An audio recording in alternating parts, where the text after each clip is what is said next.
नमस्कार। Economics Awadh classes YouTube channel पे आपका स्वागत है। आज की क्लास में हम लोग समष्टि अर्थशास्त्र के अंतर्गत बैंकिंग टॉपिक से कुछ महत्वपूर्ण बहुविकल्पी प्रश्नों का अध्ययन करेंगे। यह प्रश्न TGT, PGT, net, JRF, KVS, NBS, GIC, BPSC, TGT, PGT exam, RPSC first grade and second grade exam तथा असिस्टेंट प्रोफेसर एग्ज़ाम के लिए महत्वपूर्ण हैं। तो और इन प्रश्नों से एक समझ विकसित होगी। तो आज की क्लास स्टार्ट करते हैं। देखते हैं क्या क्या प्रश्न है आज की क्लास में। एक नंबर प्रश्न जो है वह क्या कह रहा है, वाणिज्यिक बैंक के संदर्भ में निम्न में से कौन सा कथन सत्य है। तो वाणिज्यिक बैंक के संदर्भ में देखते हैं क्या क्या ऑप्शन है। देश का नोट जारी करने वाला प्राधिकारी है। तो वाणिज्यिक बैंक नोट नहीं जारी करता है। नोट जारी करने का जो अधिकार है वह देश के केंद्रीय बैंक के पास होता है, अर्थात भारत में जो नोट जारी करने का अधिकार है वह आरबीआई के पास है। तो ये तो गलत हो जाएगा क्योंकि सही पूछा गया है अगला। बी ऑप्शन क्या है, नगद कोष के आधार पर साख का सृजन। तो साख का सृजन तो वाणिज्यिक बैंक करती है। अगला सी नंबर, सामान्य जनता की जमाएं स्वीकार करना। तो नगद कोष के आधार पर साख का सृजन भी करती हैं और सामान्य जनता की जमाओं को भी स्वीकार करती हैं। तो इस प्रकार से बी और सी दोनों सही हो जाएगा। तो बी और सी डी ऑप्शन में दिया गया है तो डी सही हो जाएगा। वाणिज्यिक बैंक जमाएं किस प्रकार से स्वीकार करती हैं। तो वाणिज्यिक बैंक जमा स्वीकार करने के लिए मांग जमा, बचत जमा और समय जमा स्वीकार करती हैं।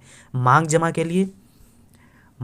के लिए करेंट अकाउंट उपभोक्ता को खुलवाना रहता है बैंक में। इस मांग जमा में जमाकर्ता को कोई ब्याज भुगतान नहीं करती है बैंक और उल्टे जमाकर्ता से सेवा चार्ज वसूलती है बैंक। तथा मांग जमा में खाता धारक जितनी बार चाहे चेक के माध्यम से पैसा निकाल सकता है और मांग जमा पर निकासी का व्यापारिक बैंक का कोई नियंत्रण नहीं होता है। तो मांग जमा एक प्रकार से व्यापारी के लिए होती है।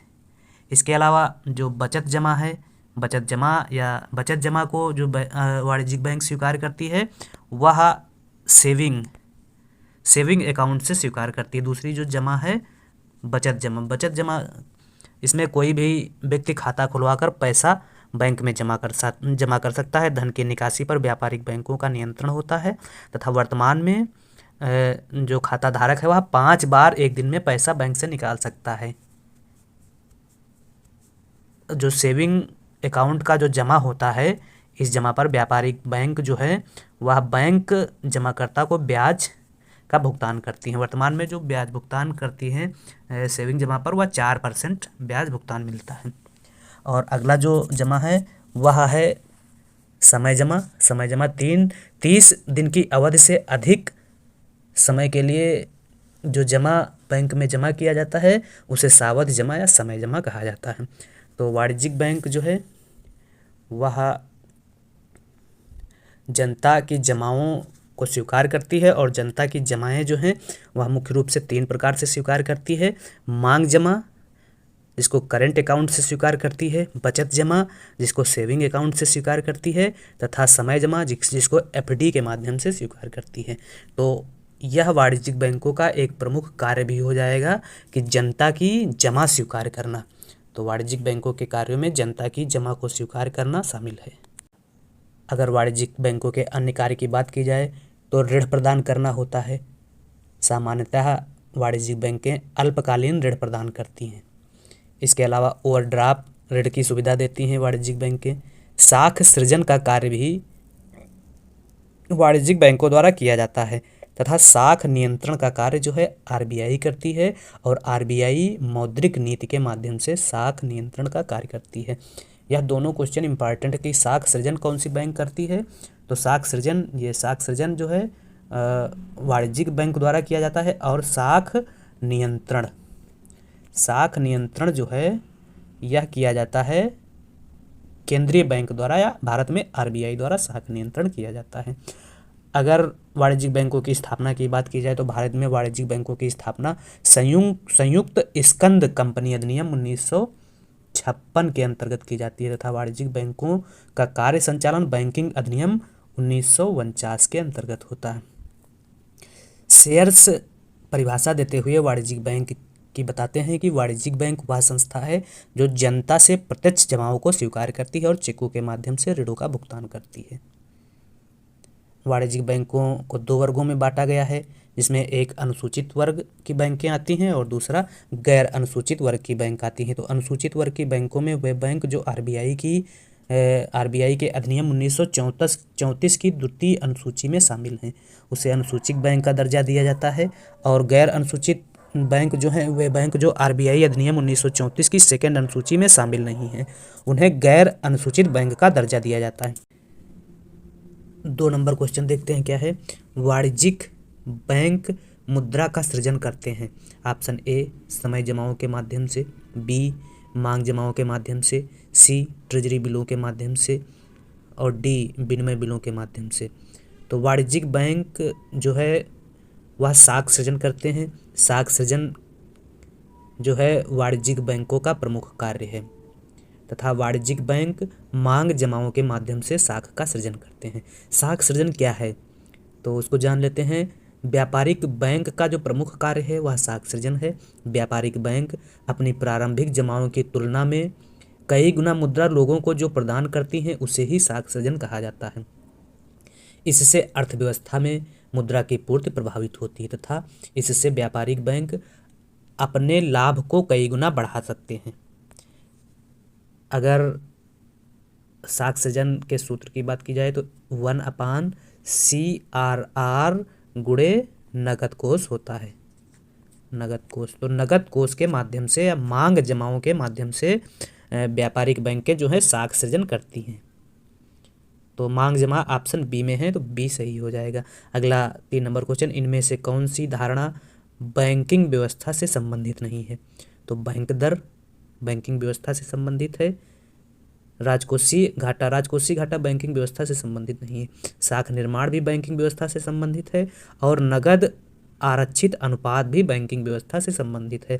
बैंक दर, नगद आरक्षी अनुपात, यह 2 कार्य जो है वह आरबीआई द्वारा मौद्रिक नीति निर्धारण के लिए प्रयोग में लाए जाते हैं, जो मात्रात्मक साख नियंत्रण या परिमाणात्मक साख नियंत्रण के तरीके के अंतर्गत आते हैं। तथा ये जो सी ऑप्शन में साख निर्धारण दिया गया है, साख निर्धारण वाणिज्यिक बैंक द्वारा किया जाता है, जो हम लोग अभी पिछले क्वेश्चन में इसको जान चुके हैं। तो इस प्रकार से राजकोषीय घाटा जो है वह पब्लिक फाइनेंस का एक भाग है, लोक वित्त का भाग है। अगला 4 नंबर क्वेश्चन जो है, बैंकों द्वारा जारी किए गए क्रेडिट कार्ड उपभोक्ता व्यय को बढ़ाते हैं, अर्थव्यवस्था में समग्र मांग के स्तर को बढ़ाते हैं। तो बैंक जब क्रेडिट कार्ड जारी करती है तो क्रेडिट कार्ड में उपभोक्ताओं को पैसे की प्राप्ति होती है। तो पैसे की जब प्राप्ति होती है तो उपभोक्ता के व्यय में क्या होती है, वृद्धि हो जाती है और अर्थव्यवस्था में समग्र मांग के स्तर में वृद्धि होती है। क्यों? क्योंकि उपभोक्ता जब पैसा खर्चा करेंगे तो कुछ ना कुछ वस्तुओं की मांग करेंगे। तो इससे यह दोनों सही हैं। तो क्रेडिट कार्ड जारी करने से उपभोक्ता व्यय बढ़ाता है तथा समग्र मांग में वृद्धि होती है। सी सही हो जाएगा। 4 का ए और बी दोनों सही। अगला 5 नंबर क्वेश्चन। 5 नंबर क्वेश्चन क्या है? 5 नंबर क्वेश्चन में वाणिज्यिक बैंकों का मुख्य उद्देश्य है सामाजिक कल्याण, लाभ अर्जित करना, लोगों को सेवाएं प्रदान करना, इनमें से कोई नहीं। तो वाणिज्यिक बैंकों का जो मुख्य उद्देश्य है वह लाभ अर्जित करना है। साख सृजन के माध्यम से व्यापारिक बैंक क्या करती हैं, लाभ को अर्जित करती हैं और ज़्यादा से ज़्यादा लाभ अर्जित करती हैं। अगर वाणिज्यिक बैंक के बारे में बात की जाए तो वाणिज्यिक बैंक वह वित्तीय संस्था है जो सामान्य जनता से जमाएं स्वीकार करती हैं तथा लोगों को उपभोग एवं निवेश उद्देश्य के लिए ऋण प्रदान करती हैं।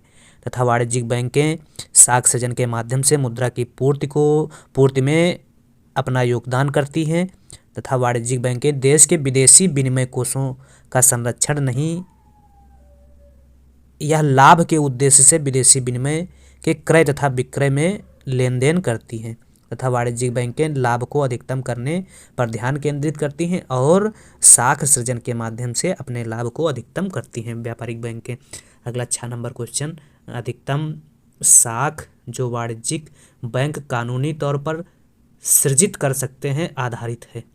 तो अधिकतम साख जो वाणिज्यिक बैंक कानूनी तौर पर सृजित कर सकते हैं वह भारतीय रिजर्व बैंक के नगद कोष पर आधारित है। तो भारतीय रिजर्व बैंक के नगद कोष पर आधारित है, बी सही है। बी, 6 का बी सही है। अगला 7 नंबर क्वेश्चन, सावधि जमाएं वे जमाएं हैं जो जिनके बदले में किसी भी समय चेक जारी नहीं किया जा सकता है। सावधि जमाओं के बदले में चेक जारी नहीं किया जाता है। तो 7 का सही आंसर हो जाएगा ए। अगला 8 नंबर क्वेश्चन, मांग जमाओं का वह प्रतिशत जो वाणिज्यिक बैंकों को अपनी तरल परिसंपत्तियों के रूप में कानूनी तौर पर रखना पड़ता है को कहते हैं। मांग जमाओं का वह प्रतिशत जो वाणिज्यिक बैंकों को अपनी तरल परिसंपत्तियों के रूप में कानूनी तौर पर रखना पड़ता है उसे एसएलआर कहते हैं। एसएलआर, एसएलआर क्या है? एसएलआर इसको समझ लेते हैं डिटेल से, कैसे कार्य करता है एसएलआर मुद्रास्फीति की स्थिति में और मुद्रा अविस्फीति की स्थिति में कैसे एसएलआर वैधानिक तरलता अनुपात कार्य करता है। तो वाणिज्यिक बैंकों को अपनी मांग तथा सावधि जमाओं का कुछ प्रतिशत भाग नगद, स्वर्ण तथा मान्यता प्राप्त सरकारी प्रतिभूतियों के रूप में अपने पास रखना आवश्यक होता है ताकि जो लोग बैंकों में पैसा जमा करते हैं, जमाकर्ताओं की धन निकासी की ज़रूरतों को पूरा किया जा सके। इस रखे गए अनुपात को ही वैधानिक तरलता अनुपात कहते हैं। किसके पास रखते हैं? अपने पास रखते हैं। तो इसी को क्या कहते हैं? वैधानिक तरलता अनुपात कहते हैं। वैधानिक तरलता अनुपात मुद्रास्फीति के समय में कैसे कार्य करता है? जब अर्थव्यवस्था में मुद्रास्फीति या महंगाई होती है तो अर्थव्यवस्था में मुद्रा की पूर्ति को कम करने के लिए आरबीआई एसएलआर बढ़ा देता है, जिससे सीआरआर जमाओं के लिए उपलब्ध कोष या साख सृजन के लिए कम हो जाता है और अर्थव्यवस्था में मुद्रा कम हो जाती है, जिससे महंगाई कम हो जाती है। आरबीआई जब एसएलआर का रेट बढ़ा देती है तो एसएलआर का जब दर बढ़ने से क्या करते हैं, आरबीआई के एसएलआर का रेट बढ़ाने से वाणिज्यिक बैंकें भी जो है अपने जमा में सीआरआर का रेट बढ़ा देती हैं, जिससे क्या होता है, साख सृजन के लिए कम पैसा उपलब्ध होता है और इससे क्या होता है कि अर्थव्यवस्था में मुद्रा की पूर्ति कम हो जाती है और इससे महंगाई कम हो जाती है। इसी प्रकार से जब अविस्फीति की स्थिति होती है तो अविस्फीति की स्थिति में आरबीआई एसएलआर को कम कर देता है, जिससे सीआरआर के लिए नगद कोष साख सृजन हेतु बढ़ जाता है, जिससे अर्थव्यवस्था में मुद्रा की पूर्ति बढ़ जाती है जो अविस्फीति को नियंत्रित करती है। इसी प्रकार से बैंक दर या खुले बाजार की प्रक्रियाएं कैसे काम करती हैं, तो बैंक दर के बारे में जान लेते हैं कैसे कार्य करता है। बैंक दर को बट्टा दर भी कहा जाता है। बैंक दर वह दर है जिस पर आरबीआई वाणिज्यिक बैंकों को ऋण देता है।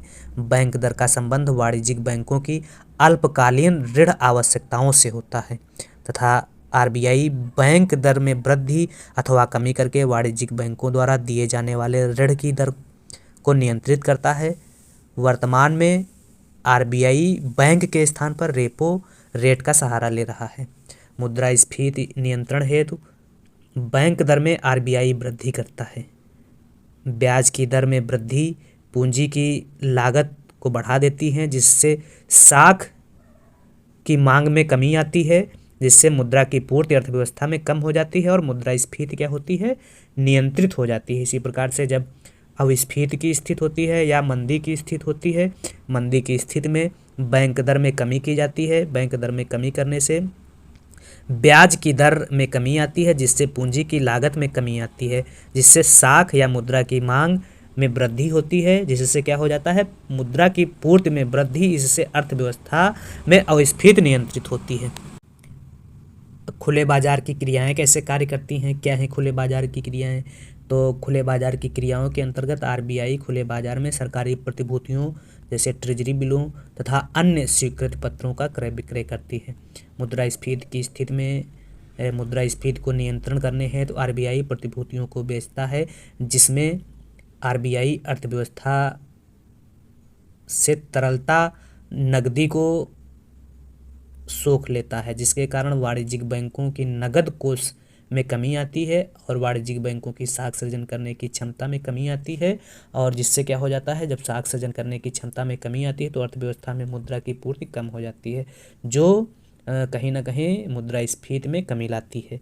इसके अलावा जो अविस्फीति या मंदी की स्थिति को नियंत्रित करने के लिए खुले बाजार की क्रियाएं कैसे कार्य करती हैं, तो आरबीआई द्वारा एनएससी या अन्य सरकारी प्रतिभूतियों की खरीद की जाती है, जिससे अर्थव्यवस्था में तरलता बढ़ती है और वाणिज्यिक बैंकों के नकद कोष में वृद्धि होती है। जब आरबीआई क्या करती है, एनएससी खरीदती है, तो इससे लोग क्या करते हैं, जो एनएससी मुद्रास्फीति के समय में खरीदे थे उसको क्या करते हैं, आरबीआई को सौंप देते हैं और अपना पैसा वापस ले लेते हैं। जब पैसा वापस ले लेते हैं तो इससे क्या होता है, वाणिज्यिक बैंकों के नकद कोषों में वृद्धि हो जाती है, जिससे वाणिज्यिक बैंकों की साख सृजन करने की क्षमता में वृद्धि होती है और अर्थव्यवस्था में मुद्रा की पूर्ति बढ़ती है, जो मंदी या विस्फीति स्थिति को नियंत्रित करती है। तो खुले बाजार की क्रियाओं का तात्पर्य जो होता है वह सरकारी प्रतिभूतियों का अर्थव्यवस्था में क्रय और विक्रय करना होता है। और मुद्रास्फीति की स्थिति में आरबीआई जो है प्रतिभूतियों को बेचती है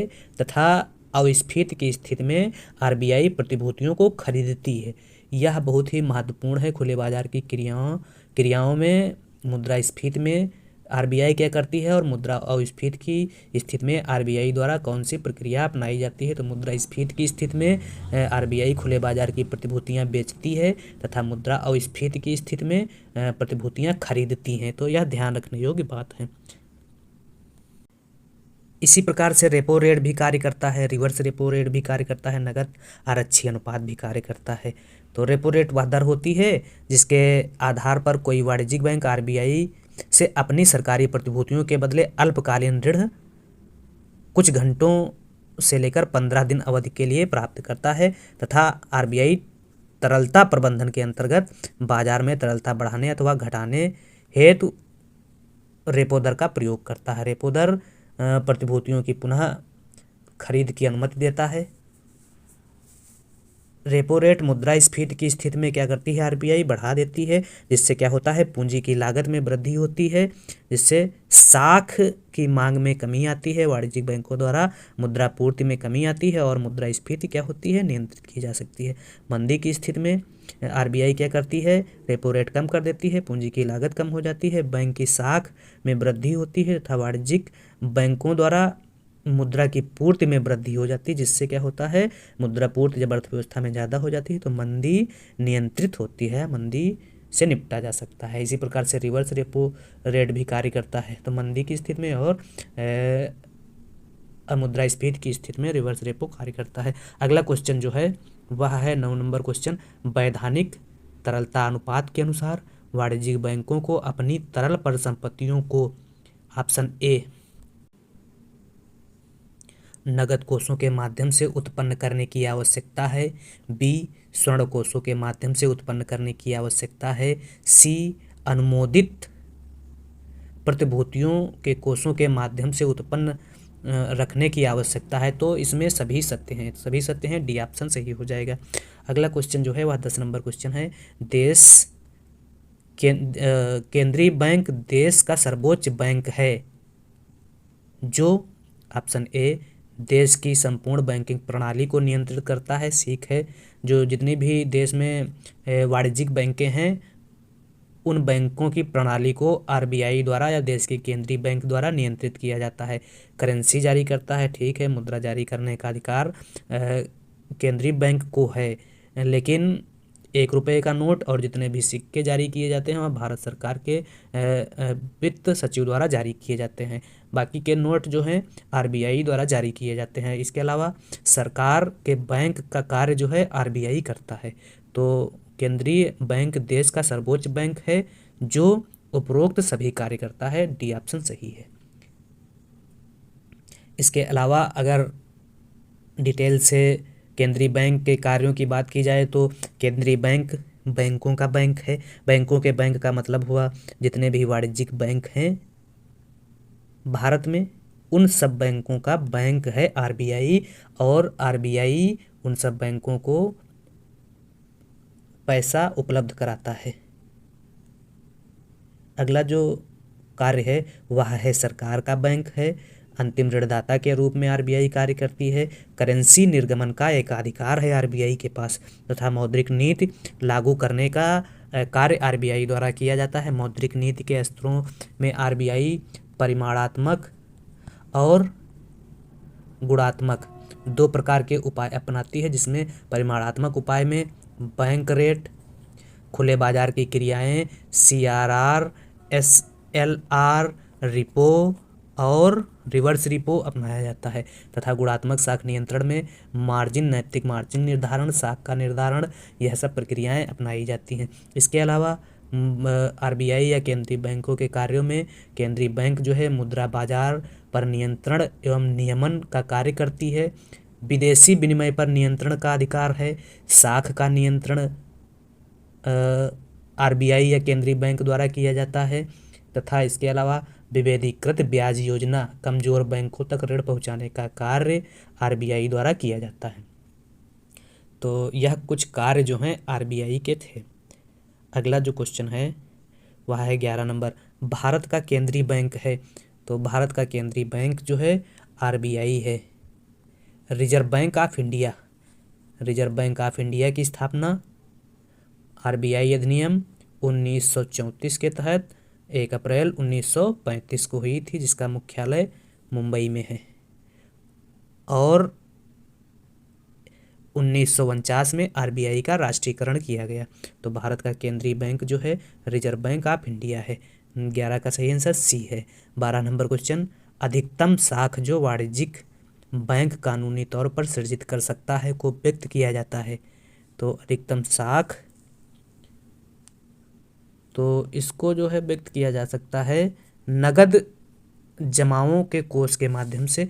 तो 1/CRR गुणे आरबीआई के पास रखे नगद कोष द्वारा इसको व्यक्त किया जाता है। अधिकतम साख जो वाणिज्यिक बैंक कानूनी तौर पर सृजित कर सकते हैं, तो 1/CRR गुणे आरबीआई के पास रखे नगद कोष, यह सही हो जाएगा।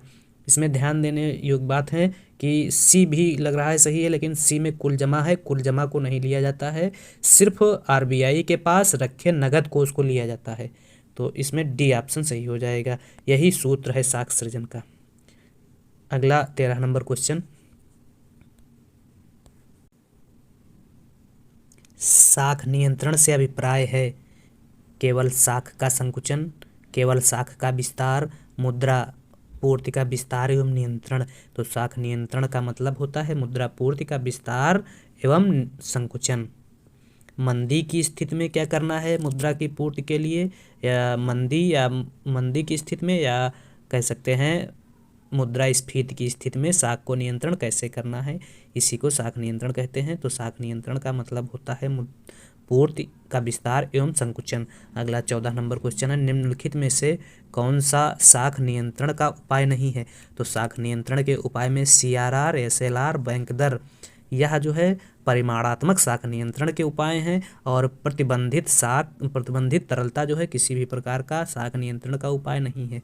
ना तो परिमाणात्मक साख नियंत्रण का उपाय है और ना ही गुणात्मक साख नियंत्रण का उपाय है।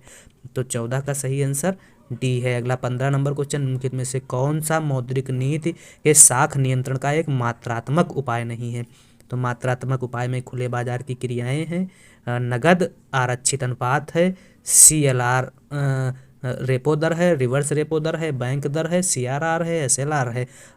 यह गुणात्मक, यह मात्रात्मक या परिमाणात्मक साख नियंत्रण के तरीके हैं, जबकि यह जो है नैतिक प्रभाव मात्रात्मक साख नियंत्रण का तरीका है।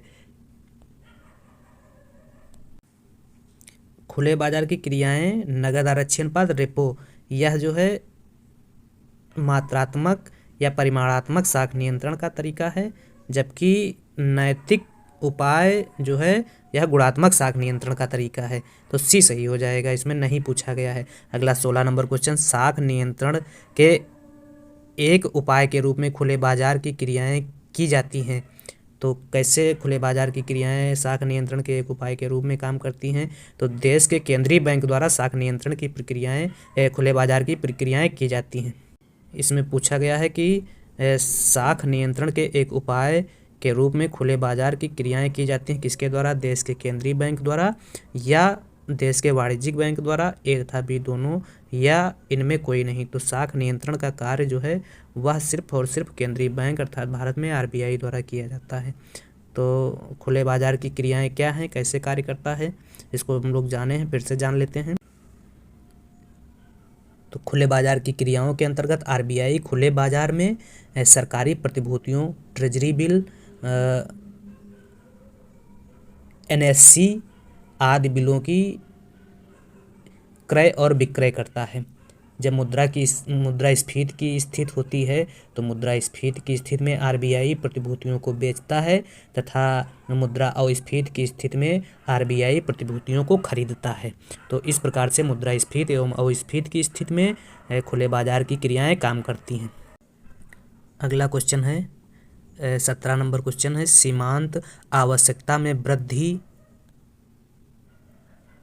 होने से अर्थव्यवस्था में साख की उपलब्धता बढ़ जाती है, कम हो जाती है। तो सीमांत आवश्यकता में वृद्धि होने से अर्थव्यवस्था में साख की उपलब्धता कम हो जाती है, बी ऑप्शन सही है। अगला 18 नंबर क्वेश्चन, यदि मुद्रास्फीति को रोकना है तो आरबीआई एसएलआर को बढ़ाता है, सीआरआर को कम करता है, नहीं।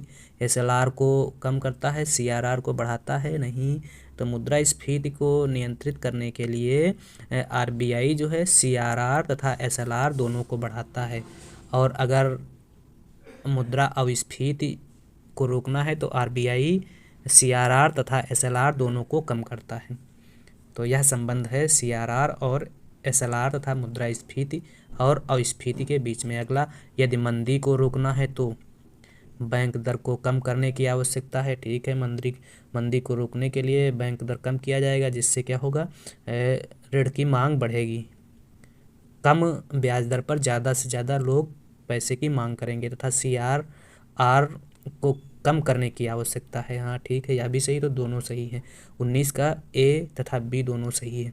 अगला 20 नंबर क्वेश्चन है, रेपो रेट दर ब्याज आय सृजित करती है, विपरीत रेपो रेट क्या करती है, ब्याज आय सृजित करती है। मुद्रास्फीति को नियंत्रित करने के लिए बढ़ती है, मुद्रास्फीति को नियंत्रित करने के लिए बढ़ती है, एक नीति दर नहीं है। तो रेपो दर जो है एक नीति दर है और यह ब्याज आय सृजित करती है तथा मुद्रास्फीति को नियंत्रित करने के लिए बढ़ती है। तो ए तथा बी दोनों सही है, 20 का। अगला, रिक्त स्थान की पूर्ति करना है, क्या भरना है देखना है इसमें। पहला जो क्वेश्चन है उसमें क्या बताया गया है, वाणिज्यिक बैंक खाली स्थान के माध्यम से मुद्रा की पूर्ति में योगदान देते हैं। तो वाणिज्यिक बैंक जो है मांग जमाओं के माध्यम से मुद्रा पूर्ति में अपना योगदान देते हैं, तो मांग जमा हो जाएगा। 2 नंबर में खाली स्थान जमाओं की उत्पत्ति तब होती है जब बैंकों द्वारा लोगों को ऋण दिया जाता है, प्राथमिक या ऋण। तो जब लोगों द्वारा गौड़ ऋण दिया जाता है तो जमाओं की उत्पत्ति होती है। गौड़ जमाओं की उत्पत्ति तब होती है जब बैंकों द्वारा लोगों को ऋण दिया जाता है। अगला क्वेश्चन है, अंतिम ऋणदाता का अर्थ है कि जब किसी वाणिज्यिक बैंक को कहीं से भी ऋण प्राप्त नहीं होता है तब वह से अंतिम ऋणदाता के रूप में ऋण की मांग करता है। किससे? सहकारी बैंक से, केंद्रीय बैंक से। तो केंद्रीय बैंक से, क्योंकि केंद्रीय बैंक जो है अंतिम ऋणदाता के रूप में कार्य करता है, और अंतिम ऋणदाता के रूप में मतलब वाणिज्यिक बैंकों के अंतिम ऋणदाता के रूप में कार्य करता है। तो इसमें केंद्रीय बैंक हो जाएगा। अगला जो क्वेश्चन है वह है 4 नंबर, खाली स्थान का संबंध वाणिज्यिक बैंकों की तुरंत ऋण आवश्यकता से है। किससे? बैंक दर या रेपो दर। तो बैंक दर बैंक दर का संबंध वाणिज्यिक बैंकों की तुरंत ऋण आवश्यकता से है। बैंक दर का संबंध वाणिज्यिक बैंकों की तुरंत ऋण आवश्यकता से है। अगला, मांग जमाएं बराबर प्राथमिक जमा प्लस गौड़ जमा। मांग जमाएं होती हैं जिसमें प्राथमिक जमा और गौड़ जमा को शामिल किया जाता है। अगला, खुले बाजार में प्रतिभूतियों को बेचने से आरबीआई अर्थव्यवस्था में तरलता या नकदी को, जब खुले बाजार में प्रतिभूतियां आरबीआई बेचती है तो जब लोग प्रतिभूतियां खरीदते हैं तो अर्थव्यवस्था में क्या होता है, मुद्रा कम होती है तो मुद्रा को सोखती है। और खुले बाजार की प्रक्रिया में जब आरबीआई खुले बाजार में जब आरबीआई प्रतिभूतियों को बेचती है तो इससे क्या होता है, अर्थव्यवस्था में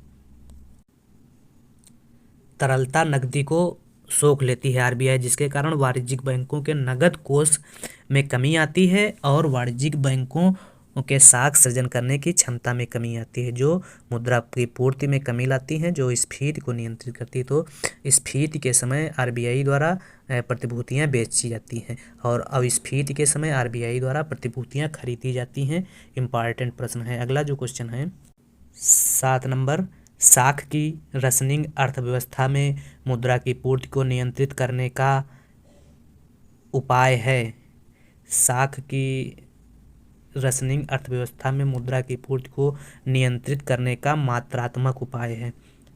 साख की रसनिंग मात्रात्मक नहीं, गुणात्मक होगा, गुणात्मक उपाय है। साख की रसनिंग जो है गुणात्मक उपाय है।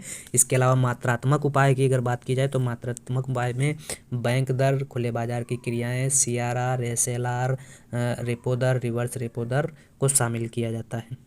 अगला जो क्वेश्चन है वह है 8 नंबर, सरकार के परामर्शदाता के रूप में केंद्रीय बैंक को नियंत्रित करने संबंधी नीतियों का निर्धारण करता है। कौन नीतियों का निर्धारण करता है? तो मुद्रा बाजार।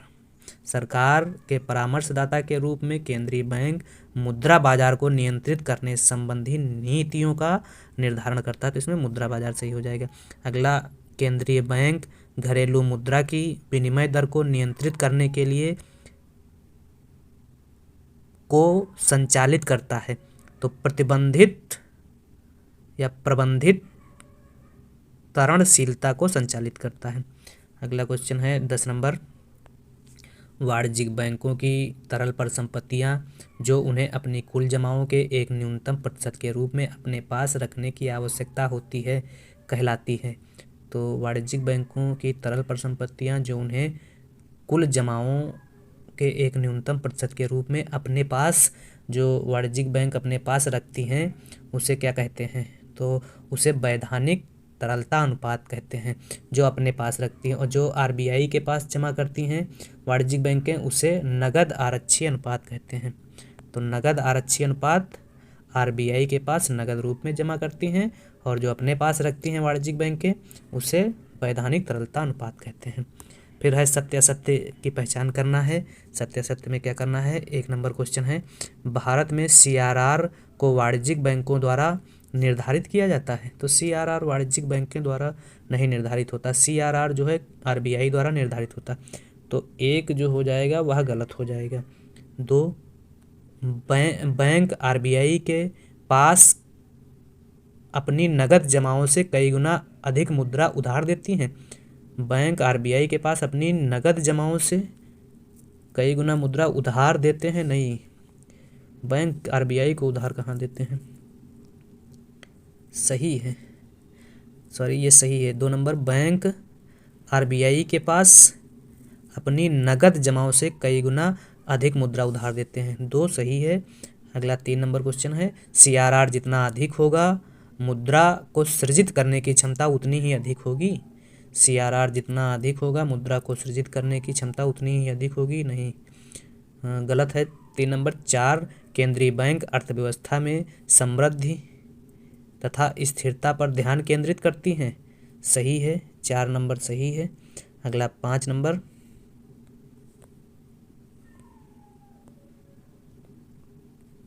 क्या है? मुद्रा की पूर्ति को नियंत्रित करने के लिए आरबीआई खुले बाजार की क्रियाओं को संचालित किया जाता है। आरबीआई द्वारा जो है खुले बाजार मुद्रा पूर्ति को नियंत्रित करने के लिए आरबीआई खुले बाजार की क्रियाओं को संचालित करता है। तो 5 यह सत्य है। 6 जब मुद्रा की पूर्ति को बढ़ाना होता है तो सीआरआर को बढ़ा दिया जाता है।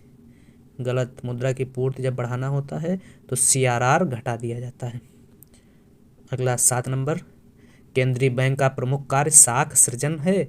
तो साख सृजन का कार्य केंद्रीय बैंक नहीं करती हैं। साख सृजन का कार्य जो है वाणिज्यिक बैंकों द्वारा किया जाता है और वाणिज्यिक बैंकें अपनी नगद कोष के हिसाब से या नगद जमा के हिसाब से साख सृजन करती हैं।